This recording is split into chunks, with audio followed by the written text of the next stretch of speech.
प्यार से कहना।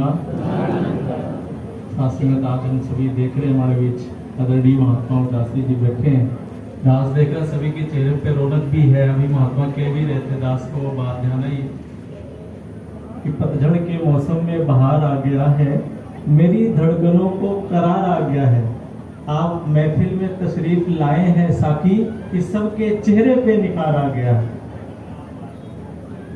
सदगुरु जब जब भी धरती पे आते हैं, ये हमारे जीवन में इस निरंकार परमात्मा का ज्ञान करा के कुछ नया नहीं करते। महात्मा कहते भी हैं, वो मैथिली गुप्त की पंक्तियां, संदेशा यहाँ नहीं स्वर्ग का लाए हैं हम, इस धरा को ही स्वर्ग बनाने आए हैं हम। ये धरती को स्वर्ग बना देते हैं। सदगुरु हमें कोई ताबीज नहीं देते कि पहन लो सब ठीक हो जाएगा। ये जीवन जीने की तमीज सिखा देते हैं, जीवन कैसे जीना है, ये इनकी कृपा है। जब जब भी सदगुरु धरती पे आते हैं, हमारे जीवन से सारे भ्रम काट देते। तभी महात्मा जन्माष्टमी का जिक्र कह रहे थे, भगवान श्री कृष्ण जी आए थे, आपने सुना होगा, गोपियों का चीरहरण हुआ था।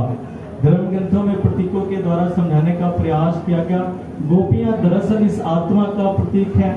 और चीर का तात्पर्य क्या है? जब जब भी हमारे ऊपर इन इंद्रियों के ऊपर आवरण चढ़ जाता है, सदगुरु धरती पे आके उस आवरण को हटाते हैं। रामचरितमानस में पढ़ते, इंद्रिय द्वार झरोखर नाना, कहते हैं बैठे सुर कर थाना, आवत देखे विषय बयारी, ते हट देहि कवाट गाड़ी।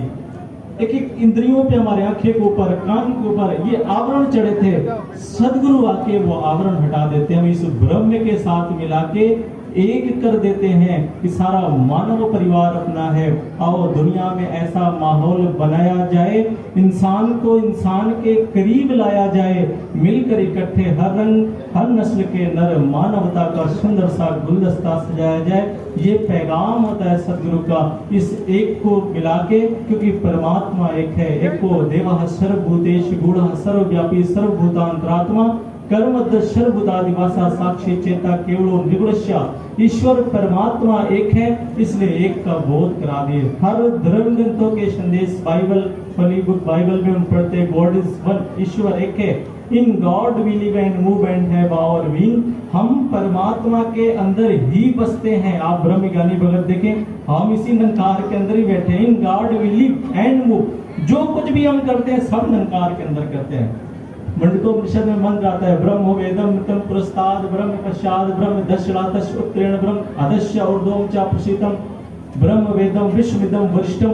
आगे की ओर देखे ब्रह्म है, पश्चात पीछे देखे ब्रह्म है, दाहिने तरफ देखे ब्रह्म है, बाएं तरफ देखे ब्रह्म है, नीचे देखे ब्रह्म है, ऊपर देखे ब्रह्म है। प्राशितम कहते चारों तरफ ये ब्रह्म ही फैला है। ये जब ज्ञान करा देते हैं तो हम इस ब्रह्म के साथ जुड़ जाते हैं।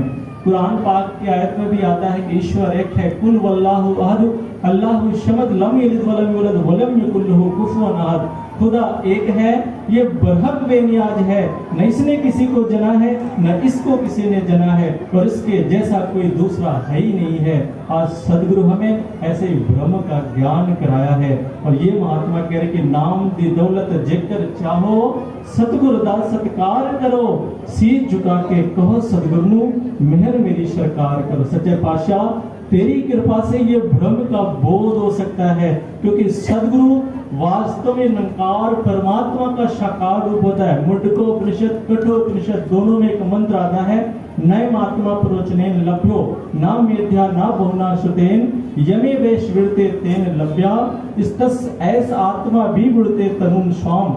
कह रहे कि इस अविनाशी परमात्मा का ज्ञान ना तो प्रवचनों के सुनने से होता है, ना मेध्या, ना तो बुद्धि के द्वारा हो सकता है। अगर किसी को लगता है मैं बहुत जानता हूँ, परमात्मा मिल जाएगा, मिल नहीं सकता। ये तो मेरे अंग संग पहले भी था, कहाँ देख रहा था जब तक इनकी कृपा नहीं हुई थी। कह रहे कि बहुना श्रुतेन, बहुत सुनने से भी नहीं होगा, फिर कैसे होगा? यमे वैश विड़ते, ये निरंकार परमात्मा जिस घट को वर्ण कर लेता है, ये स्वयं उस घट में प्रकट होके तत्सहसात्मा भी उड़ते, उन सब को ज्ञान कराता है जिसको जिसको ये चुन लेता है। ये निरंकार साकार स्वयं होता है। बस ये अरदास है सच्चे पातशाह, तूने मंजिल से मिला दिया है, मिल गई है मंजिल तो फिर से रास्ते पर जाए क्यों? पर्दा जो उठ गया तो फिर शर्म आए क्यों, घबराए क्यों? दामन में मेरे भर दिए हैं मोहब्बतों के इतने फूल, कांटों में जानबूझकर फिर मैं जाऊं क्यों, उलझाऊं क्यों, बिखराऊं क्यों, फिर इस ज्ञान के साथ जुड़ा हूं।